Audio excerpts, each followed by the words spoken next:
Монгол Улсын ерөнхийлөгч Ухнагийн хөрөлцгийн бүгд найрамдах Чех улсад хийж байгаа төрийн айлчлал үргэлжилж байна. Айлчлалын хүрээнд Чингис хаан одонтой Монгол Улсын соёлын элч Морих хурын найрал хөгжим Чехийн ерөнхийлөгчийн ордон Прагийн шилтгэнд Монголын сайхан орон тоглолтоо толилууллаа.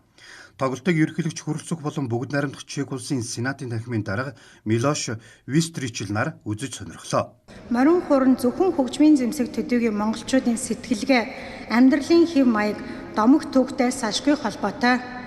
Бид бүхнийг халуун дотноор хүлээн авч соёлын арга, энэхүү соёлын арга хэмжээг хийхэд дэмжиж ажилласан Чех улсын засгийн газарт соёл спорт аялал жуулчлал залуучуудын яамны өмнөөс талархал илэрхийлье. Монгол улсын морин урын чуулга тэгээд анх удаага морин урын их найрлал болж тоглосон тоглолтыг хүрэлцэн Чехийн ерөнхийлөгчийн шилтгэнд үзсэндээ маш их баяртай байна. Тэгээд миний хувьд бол холбооны бүгд амьд Герман улсад амьдардаг. Тэгээд Германаас пүүж зорж үзлээ. Тэгээд сайхан Монгол дээл хувцас өмсөөд Монголынхоо өв соёлыг дуу хөгжмийг ингэж үзсэндээ маш их баяртай байна. Тэгээд зөвхөн Монгол хүмүүсүүдийгөө миний хажууд Чех хүмүүс сууж ирсэн. Тэгээд маш өндөр сэтгэлтэй ийм сайхан оронд Монгол оронд айлчлан очих юмсан жинхэнэ боддоор нь тийм ээ Монголын тал утгыг мэдрэх юмсан гэж хэлж ирсэн. Тэгээд маш их бахархан сууж илаа. Гайхамшигтай тийм